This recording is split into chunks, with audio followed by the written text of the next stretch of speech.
I pray to the divinity in you.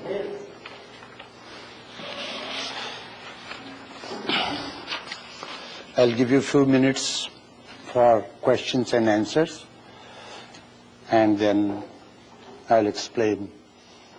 Today's subject matter will be very interesting, provided you like to practice, you like to know, you like to understand, and apply those methods in your daily life.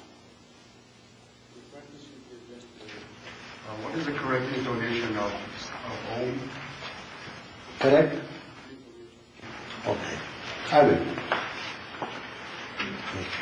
Some holy men still produce material objects out of thin air. How do you explain that? Most of them are kids. They are unholy. Sometimes so-called holy men can do unholy things. It's okay. Take it, Take it as a fun. Reject it. Don't accept such things. Because anything that does not agree with the scriptures given by the ancients are not considered miracles. All the miracles that one can perform are related to the self-control. There are powers like that. There are higher powers like that. One can attain, one can be in touch. But it's not. I know what you are going to say next. That such and such Swami produced Omega watch. Can you do Swami Rama? I cannot. I can give you my watch.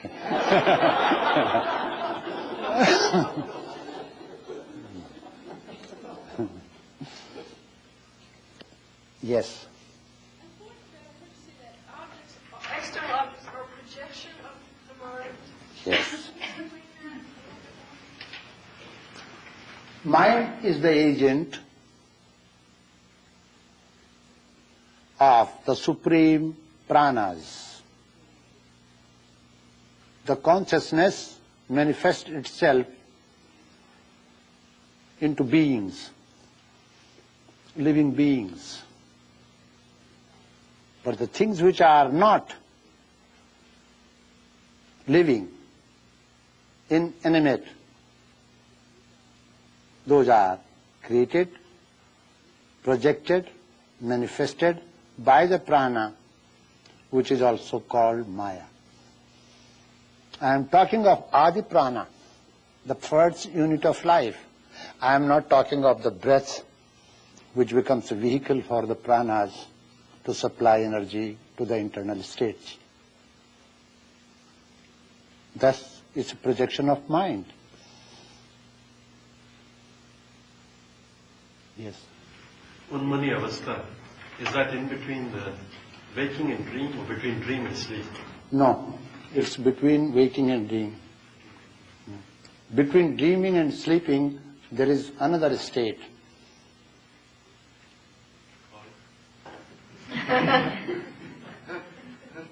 That state can be attained, and it also can give you wisdom, some glimpse of the external knowledge. But actually there are 7 states altogether. Unmani, the state between the waking and dreaming. There is another state, which I am not recollecting the name, Sanskrit name, but I will tell you and explain to you. Between dreaming and sleeping. And there is one between sleeping and Turiya. So as there are 7 spheres of energy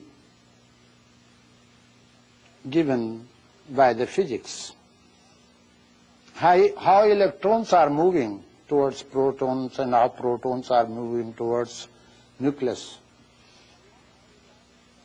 On this platform, on this level, they have a particular movement. And you cannot say, why are they doing like this? Why are they not moving other side? You see. But when they examined the other sphere of the universe, they found their movement is entirely different. Changes.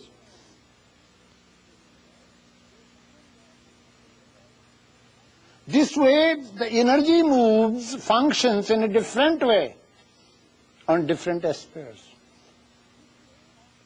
So is the case on these three, mainly three, and altogether 7 levels of consciousness.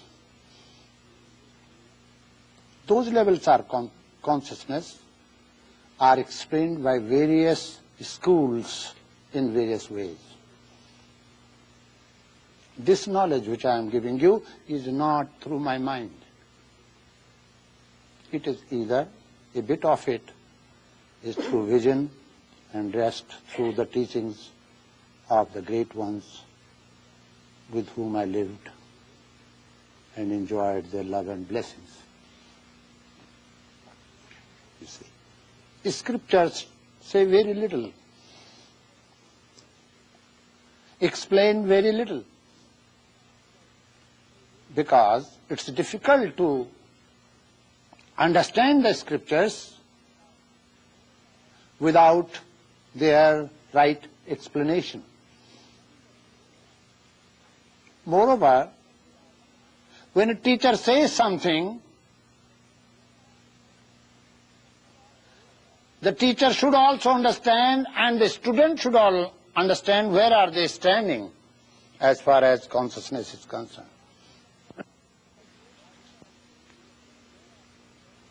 So what I mean to say, when you communicate with somebody through words,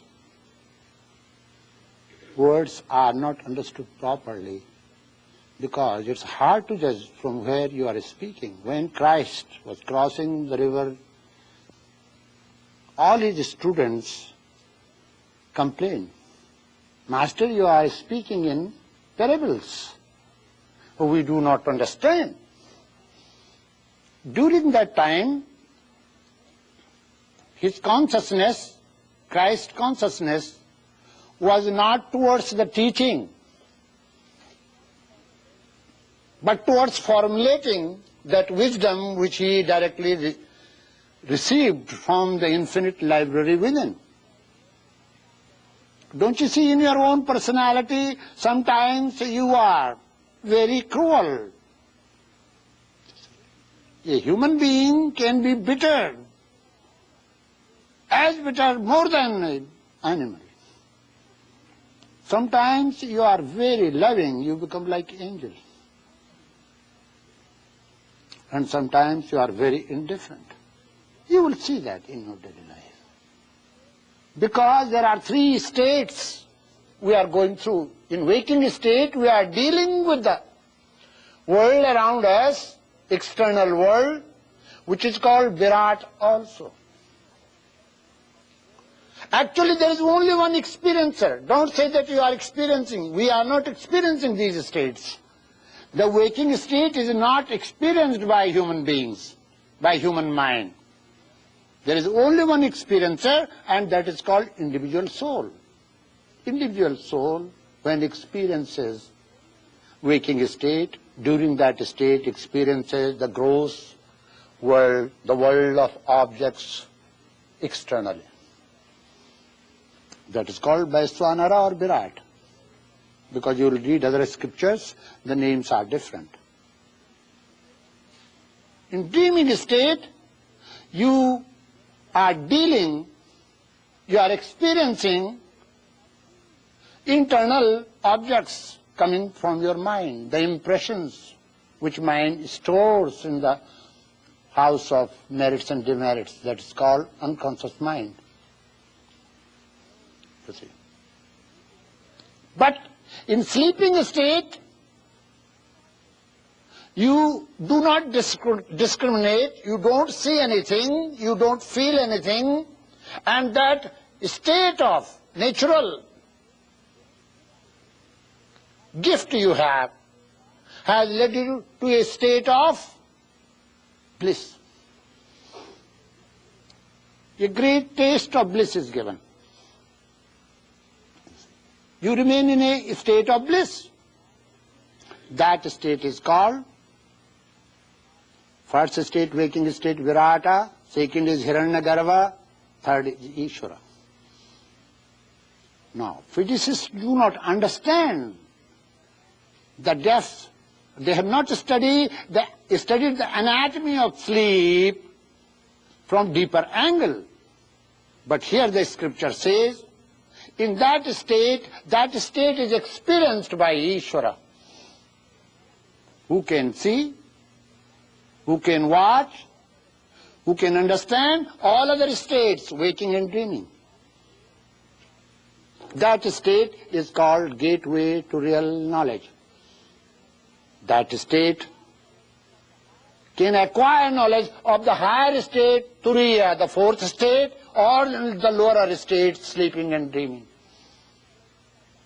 I told you it is easy for you to analyze your dreams, to interpret your dreams. Sometimes when you can forget your duties, when you can forget your postpones, when you can forget your something, engagements which are lying in the basement of your mind, dreams do tell you. Dreams can disturb you, dreams can make you joyous, dream can give you glimpse of a part of your personality. Dream is therapeutic, but yogis say it's a waste of time. We don't have time to dream. Why should we dream? For that, they sit down. For waking state, I told you how to deal with waking state, and as I told you, learning to do your actions and duties selflessly, skillfully, and lovingly. That's the only one way to get freedom from the bondage of karma. But there are other bondages created by other states of mind and other states of consciousness. Remember, there are two states. The states of mind are different from the states of consciousness. Waking, dreaming, sleeping are the states of consciousness. Feeling pain, pleasure, these are states of mind. They are entirely different. So today we are discussing about the sleep. After understanding how to interpret, how to understand the part of our problems, I told you Elder James Freud tried their best. And with the help of hypnosis, they were successful. They were successful in understanding the part, a small part of the personality of their patient. But they found that such a patient can go out of control, you see. So they left that. Therefore, hypnosis too does help, but it cannot lead far away. And everybody cannot be hypnotized. If somebody's ego is not controlled by you, you can never hypnotize. You are hypnotized when your ego is tamed and controlled by someone. You see. For that, the scriptures say, if you learn to meditate before you go to bed, you will definitely not have nightmares. Those children who suffer on account of nightmares, somebody is afraid of darkness, the male is afraid of being killed by bad men, the female is afraid of being chased by bad men. Such nightmares occur because of hearing things, reading stories, seeing movie, and then mind distorts when it becomes weak. Whenever you are weak, you distort things. Distortion comes during weakness. A strong person will never distort things. If your eyes are 6/6, they will see things properly. But if you have some problem in your eyes, you can see things in a distorted form. Optic distortion is well known. The distortion of mind is also well known, like mirage. The distortion of individual soul, like avidya, is well known. The distortion that is called maya is well known. So we find the more we go to the higher states, the more we find greater problems. If you think that by meditating your problems will be over, forget it. No. You will know your problems and you will know of removing your problems. But problems will not vanish. During sleeping state, there are no problems because your mind does not function. It is beyond your mind.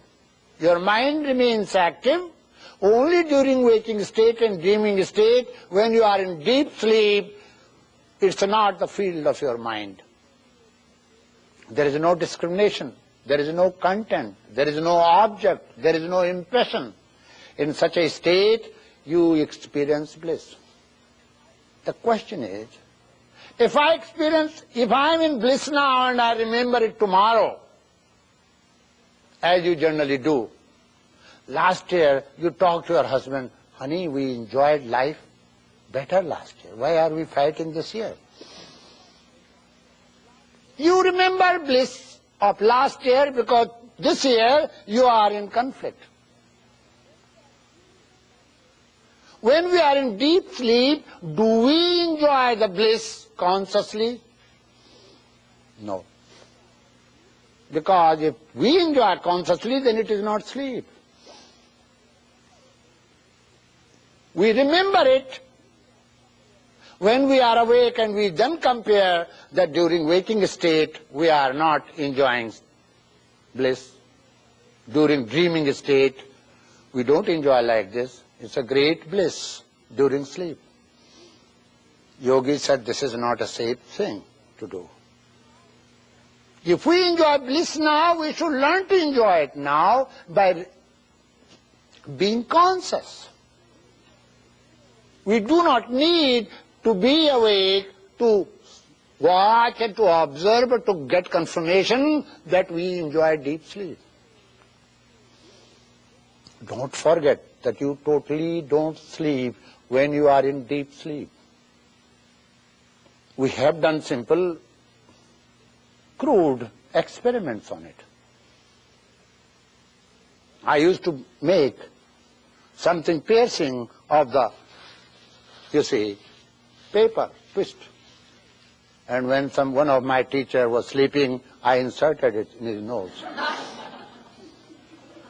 So I inserted in his ear when he was in deep sleep. He did like this and then went to sleep back again. A part of you remains awake when you are in deep sleep. Which part of you remains awake? That does not know how to sleep. That does not need sleep. That is your Jivatma. Because it is always there, even today, even at this time, at this moment, it is here. You see. But it is experiencing gross world. So it is called waking state. If it starts visualizing, dreaming the impressions which are stored in the mind, it is called sleeping state. If both states are absent, there is no discrimination of mind, and then you experience. Who are you? Jiva, your individual soul experiences the joy of deep sleep. Therefore, deep sleep is not inert type of sleep. Some experiments should be conducted. What is deep sleep? Why do you get joy in deep sleep? A patient cries with great pain. Without anesthesia, after some time when he is tired, then he goes to sleep and then he doesn't cry. See? He is free from pain. That deep sleep, is it living, is it inert, is it something that done that makes us, that puts us into the lap of unconsciousness? What is it? The yogi said, consciously from waking state, we go to dreaming state. When they close their eyes, they don't allow their senses to function. They don't want their mind to employ their senses. Then they cannot contact the external objects. They don't hear, they don't see, but they still think. The imageries which are stored in the unconscious mind comes forward, and if they are watching them, that's called part of meditation. If they are not watching them, if they become influenced by the dreaming state, that is called dream. That is the difference. So what the yogis do, they like to watch that, inspect all the images going on in the mind. Now, you have certain habit patterns. Some of the habit patterns have deep impact on your life. Whole day you do things, you do your duty, but there is one thing that you repeatedly think of. Anything. It means that particular habit has deep impact in your life.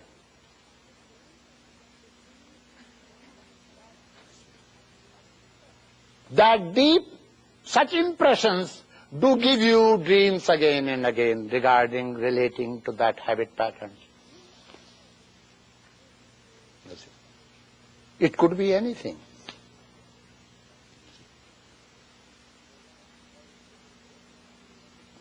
So then they go from dreaming, they watch the imageries, and when imageries are exhausted, they go to that field which is called sleep. There you don't experience external gross world, you don't experience the images, you experience a joy. Yet you are trying to maintain consciousness. In the beginning, you will sleep. While practicing yoga nidra, you will sleep. But then, if you persist, you can remain fully awake, yet you are in deep sleep. You are very close to the king, for whom you made all the efforts and you wanted to see. There you go in front of him, but you are in deep sleep. There is another person who is sitting there and talking to the king. They both are very close. One who is not conversing is in sleep, one who is conversing is in samadhi. That is the difference between samadhi and sleep. Sapragyat samadhi, that state of samadhi in which still there is duality, but there is nothing third. You are talking, you are conversing, you are having a dialogue, pleasant dialogue, you are constantly thinking. There is only one thought being directed to the center of consciousness. That is called samadhi. Still that is lower samadhi, because there are two. You exist, and there is someone called Supreme Lord exists. Highest of samadhi, you realize in Turiya, when you become one with the Absolute, like river becomes one with the ocean, drop of water becomes one with the ocean. You see. But these are all superimpositions. The same experiences who is in bliss says, what happened to my dreams? Dreaming reality is illusory. Even this waking reality is illusory. Had it been a total reality, absolute reality, how could you dream? If dreaming reality was true, then how could you remain awake? So both are not true. There is something higher which is true. Then you go to sleep. In deep sleep, you find great joy. But you go to sleep with the expectation to become awake, to come back. Suppose many people have fear that if I go to sleep, I might not come back. Many have that phobia. They increase that phobia. They are afraid of sleeping. So they get not good quality of sleep. We have many such fears, many types of fears. You are very bold, you are not afraid of tiger. Without anything, you can kill a tiger. But if you see a spider, you are afraid of that. We all have some sort of fears. A teacher has fear, his students might misunderstand him. A student has fear, his teacher might not understand his teacher's language. This goes on all the time. Some sort of fear we always have. We should learn to examine our fears. Why are we afraid of what? Suddenly you will find expectation is mother of all fears. I am not afraid of you if I don't expect something from you. If I don't have a desire, you see. If I don't have a consideration, you are my student and I am your teacher, why should I be afraid of you? I am afraid of you because you are my student. We have a relationship. I am your teacher. So there are many types of fears we have within us. We have a body that is called fearful body. We live in that cell. As long as we remain awake, as long as we dream. But when we go to deep sleep, mind has no discrimination and the consciousness is not in the external world, not in dreaming world, cognitive world, but the consciousness is within you. Deep sleep. The yogis enjoy that sleep consciously. They can record things better during that time. I used to practice it. You can put, I am not boasting, but you can put a machine on me which will show that my brain has started creating alpha waves. More than delta waves. More than 70% to 85%.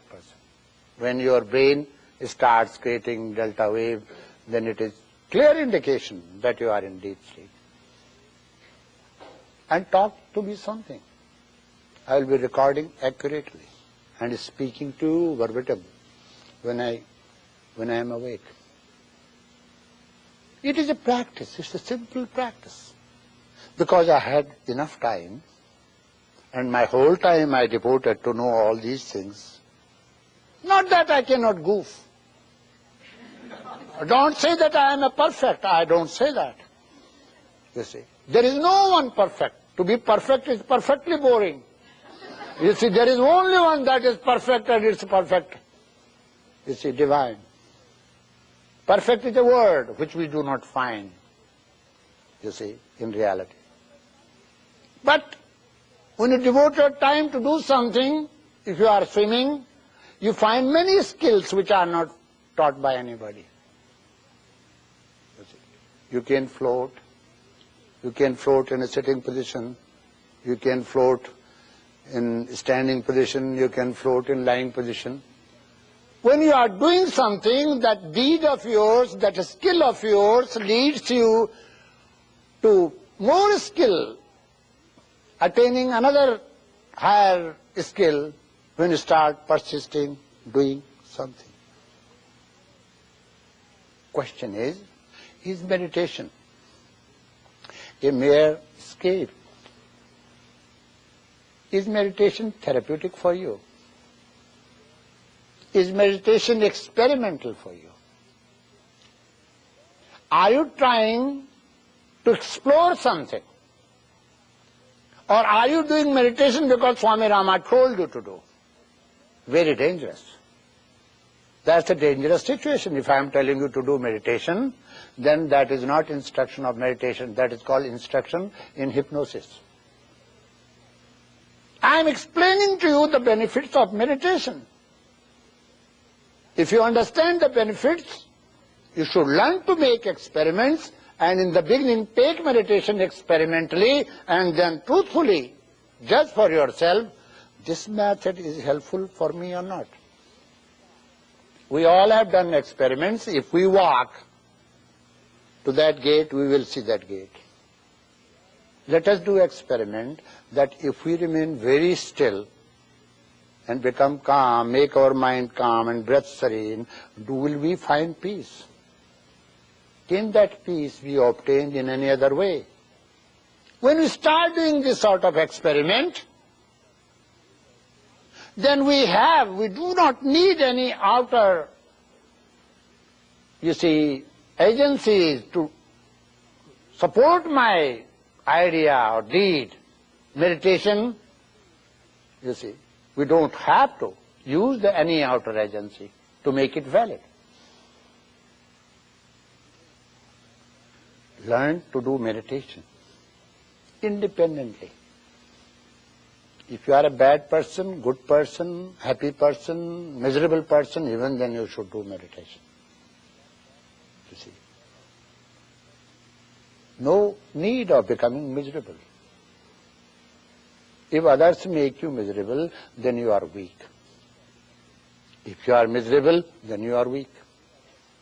It means weakness creates misery. Learn to have inner strength.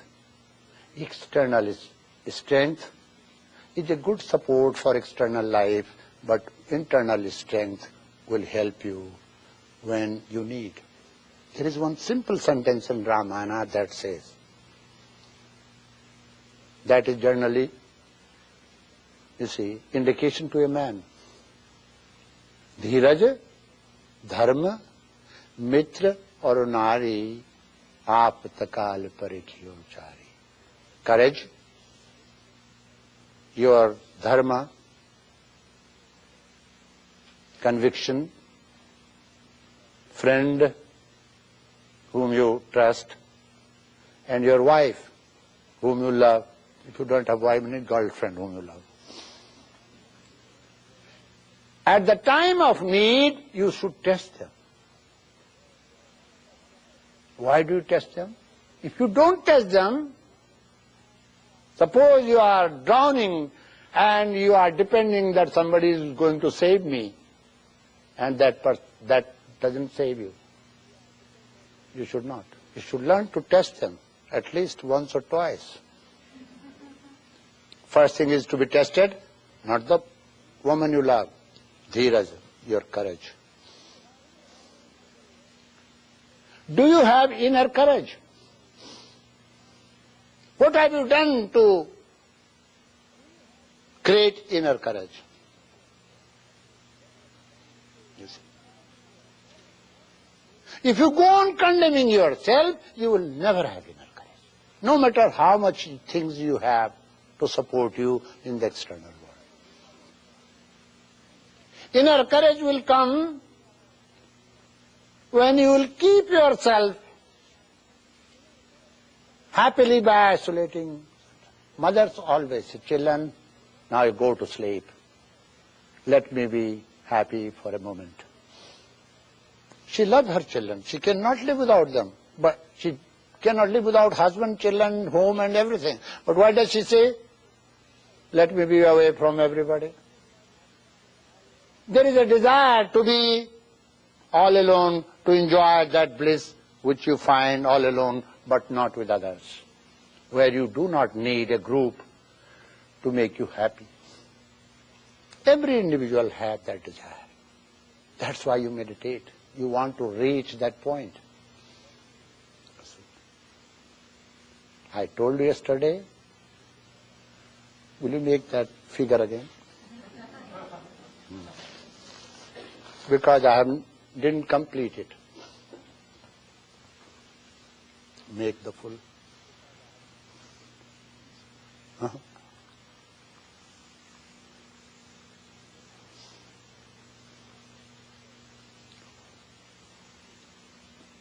I am making these scriptures, they are very terse, tough and abstruse in their nature, but I make them easy because I learned them so much. One scripture I heard from many, many sages, so I found out a way of putting it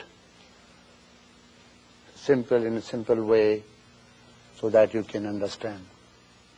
Otherwise, it is said, don't teach this Vidya or Upanishad to anybody and everybody.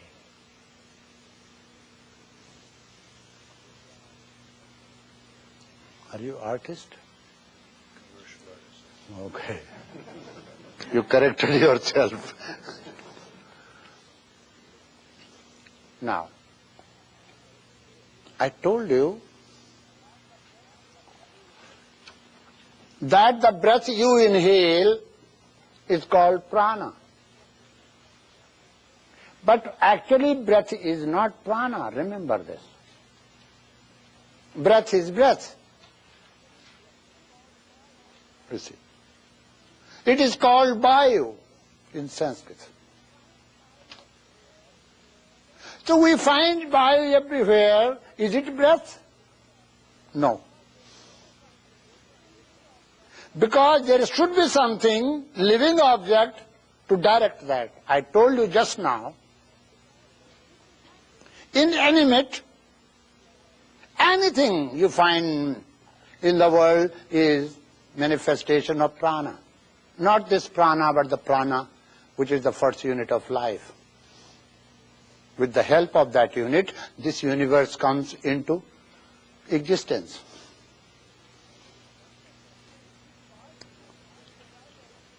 So this vayu, there is a rider on this. This is like ashwa, horse. Horse cannot go to its destination unless there is a rider.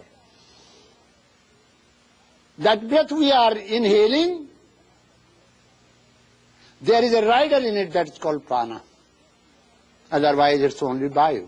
Vayu is a horse. That which rides that horse is called prana. It's something living. It's not like dead mere air with a compound of oxygens and nitrogen and other gases. No, there is a conscious something that is driving that, leading that, which is called prana. Now, this is outer, we experience every day. Without that prana, we cannot live. Prana means life, and life means prana in the external world. Through food, we receive prana. Through breath, we receive prana.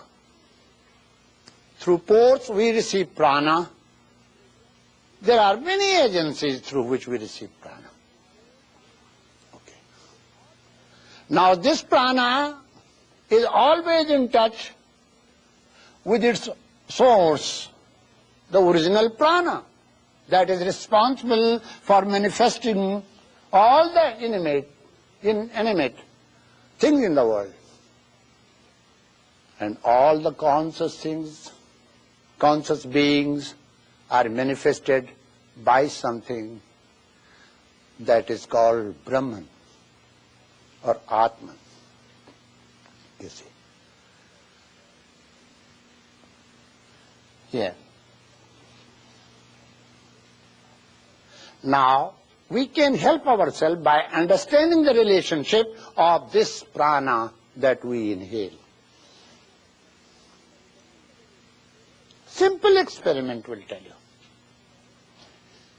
You can live without food for many days. And if you practice to become aparna, one who lives only on the air, then you can live for a long time without air. You see. With air, by taking prana, not by taking solid foods. It is not conceived by normal human being, ordinary human being, so I'm not going to discuss that. Through food we get prana. The prana that is supplied through food is not enough and complete, so that through breath we receive prana. Breath is a vehicle to supply prana. So there are many vehicles within. Mostly there are two vehicles, inhalation and exhalation, called prana and apana. Now, they are doing their duties. Very strange. Mind is definitely superior than these two vehicles. Sometimes mind gets disgusted and says, you are a bad person, don't do this. You have been doing right, you are not doing well. You spank your children, you become nasty to them, you ridicule them, you don't behave nicely with your wife, you don't. Your mind will tell you. And that is true. But prana will never deny you, never reject you. No matter who you are, what you are. If you are a criminal, prana will never deny.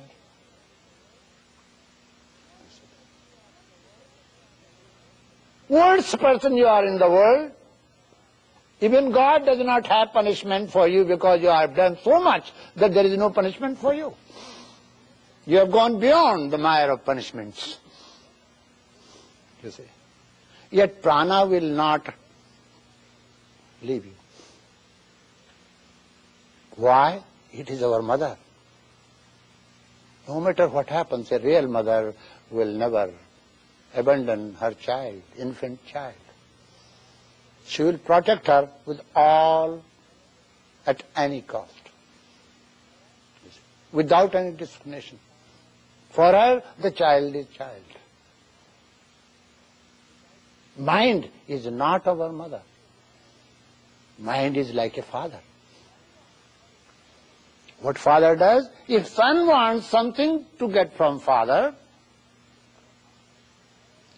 he will say, how many rupees do you want? How many dollars do you want?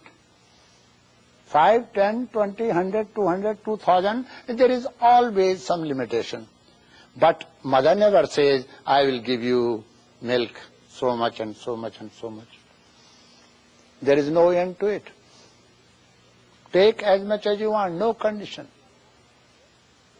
So you have unconditional relationship when you are infant with your mother, who is not crazy.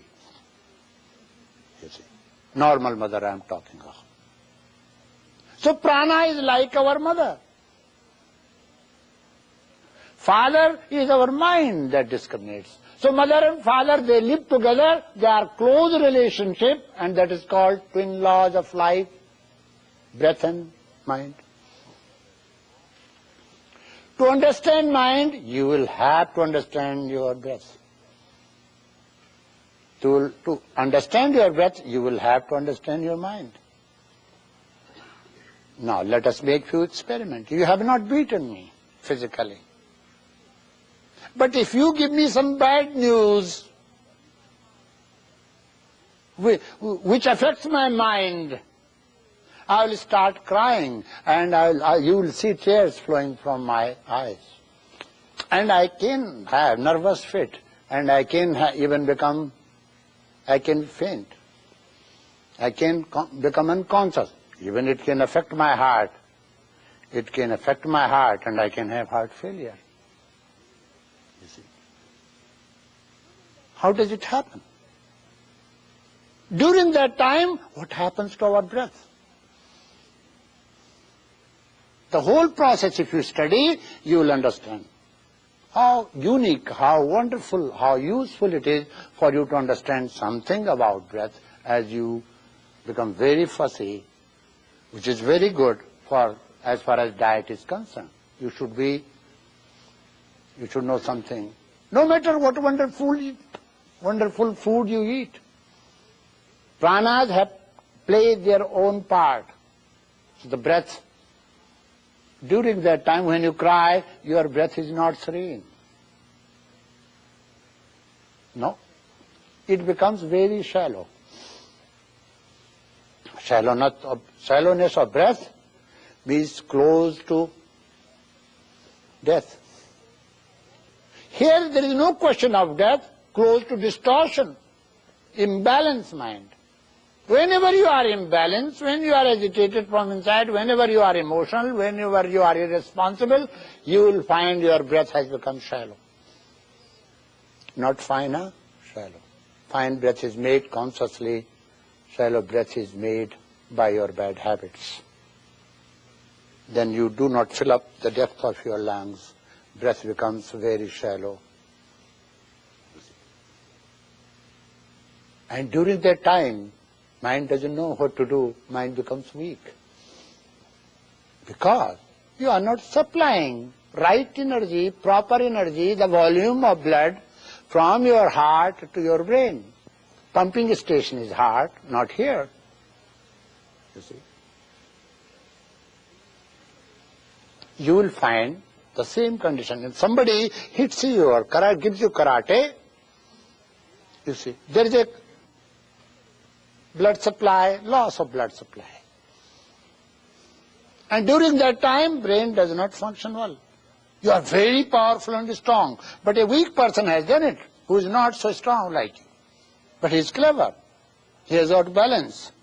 There, by having that supply, loss of supply, your brain doesn't function. Instead of seeing this side, you look at this side. You see. You cannot use your physical strength the way you want because of that discoordination. Breath becomes shallow. Mind can make your breath shallow. Mind is a catalogue of habit patterns. Habit patterns are created in the mind because of our repeated actions, repeated speech, repeated thoughts, repeated foods, repeated all our habit patterns in daily life. You see. So I heard a news that impulse directly affected my mind, and my mind immediately from inside started crying and I started flowing tears. Mind can destroy the body, make body healthy, make body miserable. On this principle, that whole of the body is in the mind, but whole of the mind is not in the body. This is a principle. To know whole of the mind, you will have to understand more about mind to know the whole of the body. If you understand through mind, you can understand better. This is a way of understanding body through mind. Not mind through body, but through mind you are trying to understand your body. So breath. If you don't allow your breath to be shallow, whenever such a chance comes, you will not cry, you will not sob, you will not become sad, you will not be sorrow. For being sad and sorrow, your breath has to be shallow. That's why it is said, don't have shallow breath. By learning not to have shallow breath, not to have jerky breath, not to create a great pause between the two breaths, inhalation and exhalation, is a key point, because that pause is death. Suppose I inhale and never exhale, I am dead. I inhale and never exhale, I am dead. All these kriyas, all these applications, all these exercises are done to control that pause. If you are able to control the pause between inhalation and exhalation, you are a great yogi. Advanced yogi is he who knows how to control the pause between inhalation and exhalation. Pause means death. So constantly death is haunting the gate of life, but you can keep death away, you can stop her knocking your door of life if you do not allow, you see, that pause to be increased or expanded unconsciously. This is my point. How do you regulate your breath? The best way to regulate your breath. Sometimes you can measure your breath, but this will happen only when you have knowledge of tattva. Your body is compound of many elements. Sometimes earth element becomes predominant. That will definitely affect your breath. How? Take a piece of mirror and just do it. It might create a moon shape for you. Another time, you do after half an hour or 2 hours. You will find that shape has changed because tattva is different. Predominance of tattva. We don't have any such machines in the mountains to experiment, but we have the right experiments. You will find your vapor coming out of your mouth is making many shapes. Why? Because the influence of tattva. So someday you find your body aching because it's the influence of Vayu tattva. Someday you find warmth, it is influence of fire tattva. So don't say that your kundalini is awakened. We never encourage the student. Any student who says his kundalini is awakened, I'll put bandage on his eyes and put my hands outside that and give him a book to read. Come on, read it. If he can read, yes, it is awakened. If he cannot, it is not awakened. All these mere symptoms can mislead you. Sometimes you like to know that you already know, though you do not know. You want to satisfy a part of yours that you know. You know more than anybody else, though you do not know and they know better than you. But you like to feel that. That part of you should not be encouraged. See. Now, how to regulate that breath? Whenever any such shocking thing comes, attain your breath. One day, you know what happened? We were at Dr. Ballantyne's place. So there was a rake. So my mom, Mrs. Kevin Hoffman, put her foot on that and she fell down. And she fell down and lay down like dead. So I rushed and I said, Kevin, go. She said, no. I said, why do you not go? She said, she is relaxing. I said, she's hurt and you said she's relaxing? I said, I know her, So I asked her, I said, what did you do? See, I was hurt, so I composed myself, I was breathing well. Now, I'm not praising them. This resulted, their tendency resulted one thing. Once their child, a small kid, he has one son and one daughter, by chance inserted his finger somewhere and between the door and the nail pierced from this side came to this side. Anybody who saw was shocked, but he was not. He was strong enough. Everybody went running. Somebody cut the nail, somebody could. It took some time for that nail to come out. That was the result of the parents' inner strength. How do you make your children strong? You have to be strong if you want your children to be strong. That's my point. You see. Strength comes from inside. And that strength comes from balance. The more you learn how to have balance in your life, the more you will be strong. You see. So to watch which element is becoming predominant, that's only a yogi can do. But at least you can watch your mind and breath. If your breath is calm, definitely you are helping your mind and it becomes easy for mind.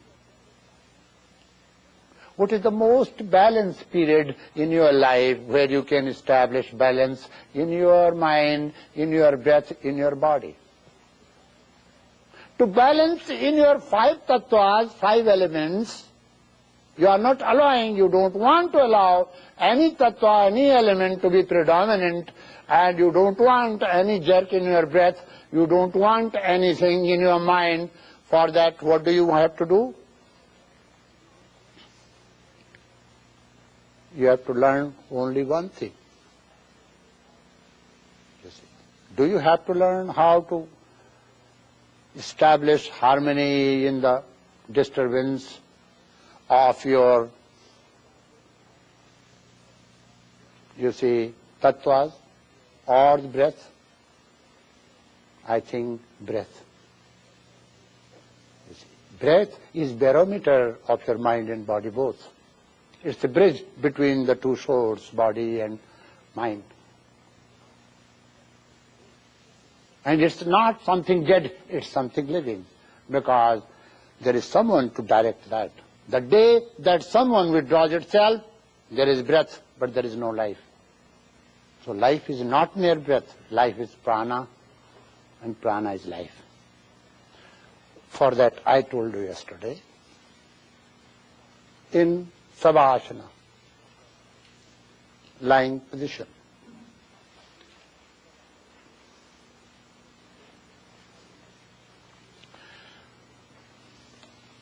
It should not be very warm, the room should not be very warm, never very cold, according to your nature. The floor should not be very hard, should not be very dwindling. Suppose you want to practice it on water bed, don't do it. The floor which is hard, but you have put the mattress there. Using a pillow gently will be helpful. Pillow should be soft, bed should be hard. Learn this. Many of you complain aching body. Come to Dr. Ballantyne and others. If you come to me, first I will ask, what type of bed do you use? What type of pillow do you use?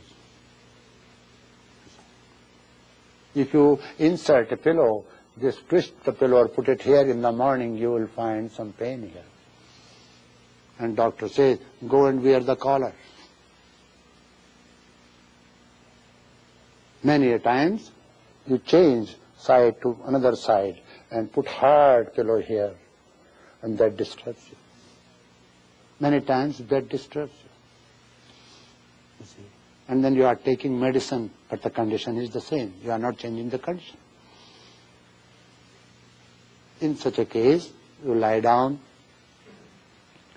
First, use your diaphragmatic breath, which is a useful thing to do. Then, I told you, let your mind follow the breath. Easiest way, best way, and highest way of concentrating mind is to lead mind with the flow of the breath. Mind is very close to breath, but mind is not sincere to the breath. Husband is not sincere to the wife. Runs here and there. You see. Breath is Mind is like man, breath is like mother. They have different nature. Mother immediately tries to control the father in her own way. So if you approach through mother, you can usually have access to the father.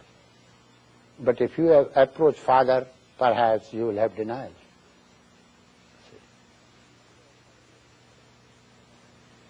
Through breath, you should learn to approach your mind. For mind and breath are twin laws of life. Very helpful process. Few seconds, few minutes you are doing diaphragmatic breathing, which is very helpful. That should become your habit. How? Abdomen pushes in the healthiest muscle in your body, which is called diaphragm. With the help of that, you can even lift grand piano. How heavy it is. It's so strong. The strongest muscle in our body is diaphragm. We lose its capacity, flexibility, if we do not use diaphragmatic movement by using abdominal muscles. Push in your abdomen and you should exhale. Let it come out gently and you inhale. Don't push yourself when you are releasing your muscle. Only use your effort when you are withdrawing, pushing in. If you are not doing this, you are not inhaling enough according to your capacity, as much you should. You can eliminate any situation of your mind by doing breathing. Anything, any sorrow, any sadness. Whenever you are sad, sorrow or anything, just breathe deeply and you are free. Whenever you are going through any emotional problem, just deep breathly and you are free. Because you are accumulating toxins inside, you see. And those toxins are injurious for your whole being, and that is why you are miserable. You better do not allow those toxins to be built in your body. You build it through food, you build through breath, you build through thinking. So you are doing this. After this, you do. Follow your breath. This is your brain. Now, medical science says that you have at least more than 10 billion cells. But those cells are constantly dying. And there is no rejuvenation in the cells, according to medical science. But definitely Yogi says, of course, we never say that all the dead can come back like Christ. You see, we don't say that. But we have a method of not allowing to kill the cells, not allowing these cells to die. How will it help you? If there is a nature, if out of 10 billion cells, few cells die every day, who cares? Well, in old age you become either insane, or you lose your memory, or you lose your coordination. These are three factors, they say. You lose your memory, you become insane, you lose your coordination, physical coordination. Three deficiencies you will find if you do not understand this thing. Brain is the seat of mind, which is energy. Brain is a physical part. If you constantly blow my seat, I will be disturbed all the time. Don't constantly blast your brain. You are blasting your brain because you are not breathing well. You are blasting your brain through very bad food. You are blasting your brain by feedback to your brain. You are good for nothing, you are bad, you are this, you are this, you are this. As you talk to your husband, you are talking to yourself. You can talk to your husband. You can talk to yourself, the same thing. You can talk to anybody, the same thing. See, if you are telling something to somebody, it means you are telling to yourself. You can say the same thing to yourself. It's a projection of your mind. So don't do that. Stop blasting. How? Mind will do it. So you have to keep your mind busy all the time. So mind doesn't do that. Whenever you have time for the mind to do something, give him the work. When mind is free, don't allow it to be free. It becomes workshop of devil. That is why you have to remember the center of consciousness within. Those who are Jewish, they can remember some sort of confirmation, which they use, prayer, compact prayer. Those who are Christian, they can use some saying of Christ. Those who are Hindus, they can use some mantra. You see. Otherwise, you can use the method of applied by the Upanishads, that your stage is fourth, you are the citizen of the fourth, and these are 3 countries where you have passport to travel freely. Waking, dreaming and sleeping are 3 countries where you can freely move. But where is your country? Where is your real country? The real country is Turiya, where you are. You live permanently, abode. With this help, you can slowly reduce wandering in this country and in that country and in that country, but trying to live more in your own native place. That is called Turiya, the state beyond waking, dreaming and sleeping. So the method is, you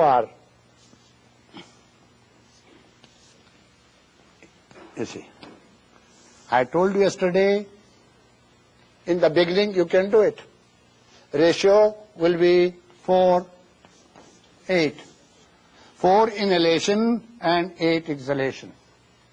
This method is used in the mills, in the polluted places, cloth mill, you see, where you find cotton particles getting into your lungs, and in the mines. When you come out of that, you have such a profession where you are afraid that your lungs are being polluted by this. You come out and do it regularly 2-3 times a day, 5 minutes at a time. Inhale 2 and exhale 4. When you inhale, it goes to your storehouse lungs, and exhale. Then you are forcing yourself to exhale. From lungs it is distributed to your muscles, and then same is converted into carbon dioxide, comes back to your lungs, and then you exhale. You are forcing your whole system, muscles and carbon dioxide, to come out more than you are inhaling. This capacity increases. This is a very helpful thing for you. Now, for some time, do this. What is this? Length. Mentally, your mind is flowing with the breath. If anything intervenes, you understand what is intervening. Something very important, something very ugly, bad habit of yours, or something important which you have forgotten to do. So choose a time of meditation where such interventions are avoided. After 10 days, 15 days, 1 month, you can decrease the span to this point. And then do it. If you do it for 15, 20 days, you will find elevated, you will find your personality has changed, your thinking has changed, your memory has sharpened. I am not making mere statements. This is a fact. But what happens with you people? If you are disappointed from me, I don't care. I am also disappointed with you. You see, why am I disappointed? Every year you come for seminar and I give you something to do and you never do it.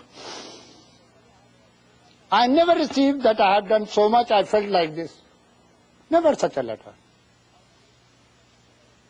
How great Swami is, I always find that hypocrisy, you know. I don't like that. That doesn't help me. I have been doing this, I find this problem.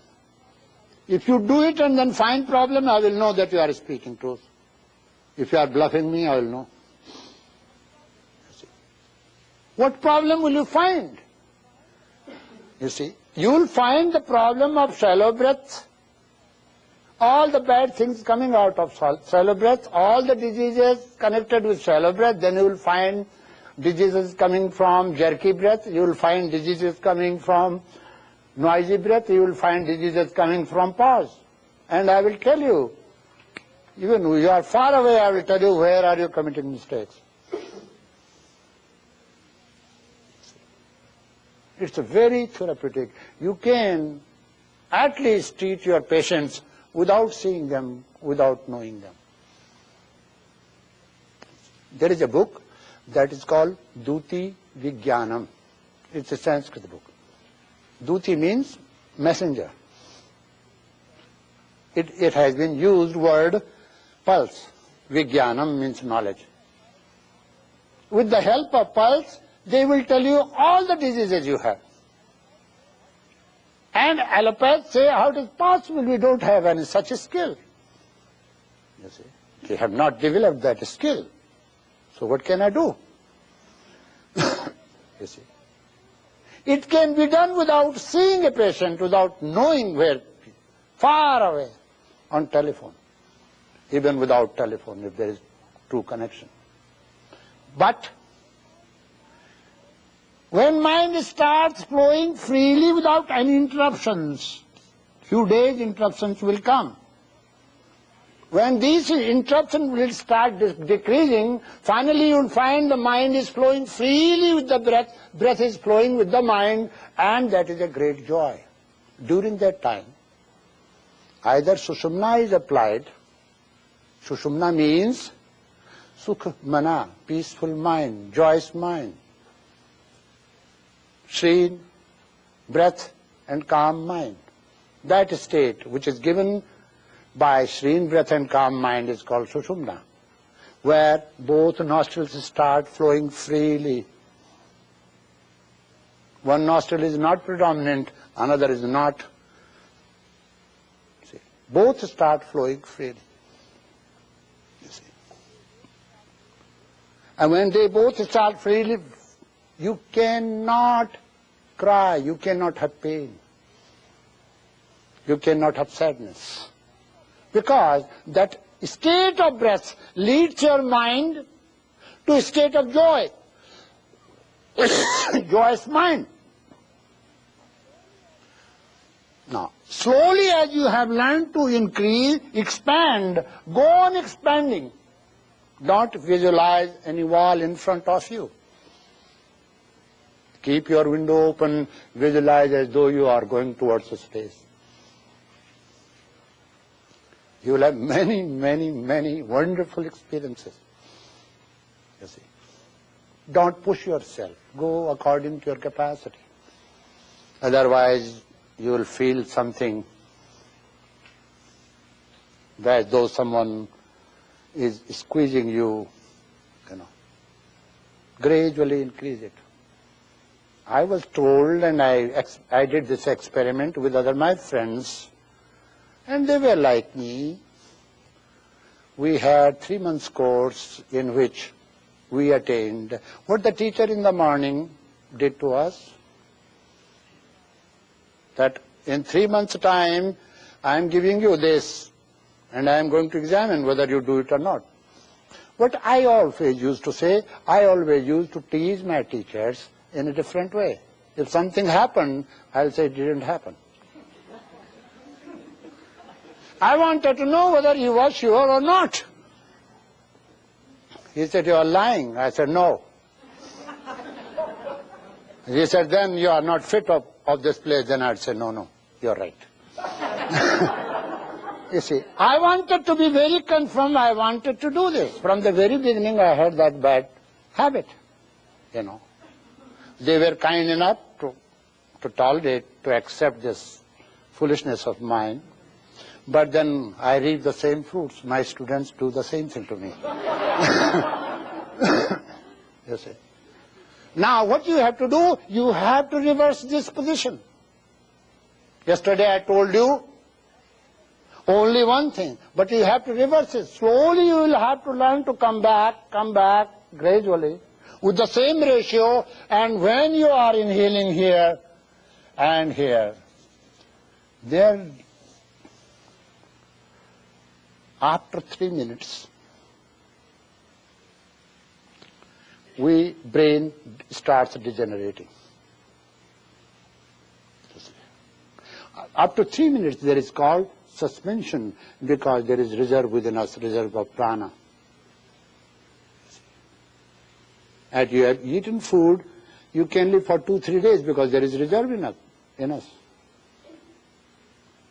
After 2.5 minutes, between 2.5 minutes and 3 minutes, the brain starts degenerating, and that's called death.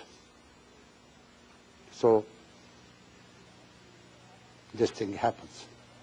But this is voluntarily you have brought it back to this point. During that time, your inhalation and exhalation is very fine and you are conscious.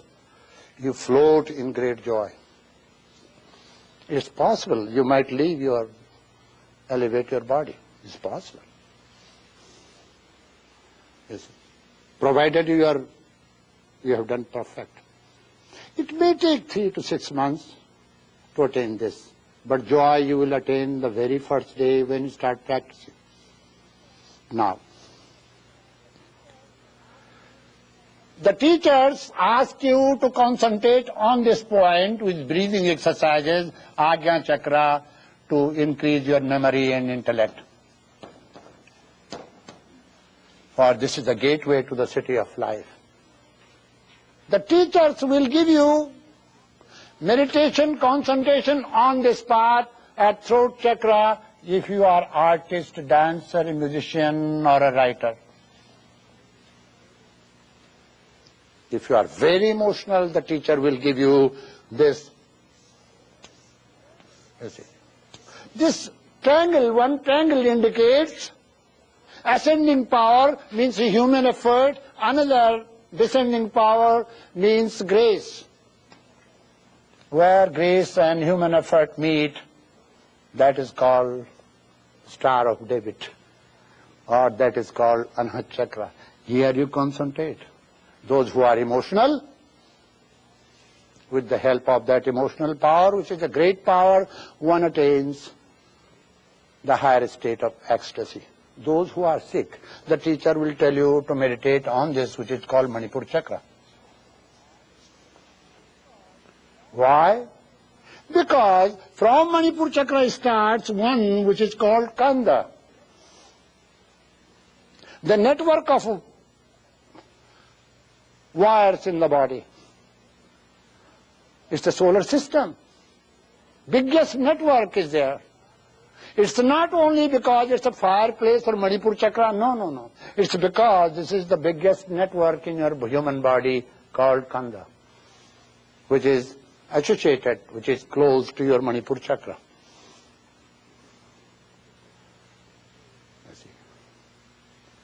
Teachers do not allow you to meditate on the Swadhisthana Chakra, otherwise whole day you will be thinking of sex. Or in a particular disease, they give this, those who feel rigid, those who have lost that sexual appetite, those who have become impotent, those who have become, you see, to revive those feelings, they will tell you to do that. But breathing is very important. Now, I'll give you more tomorrow. God bless you.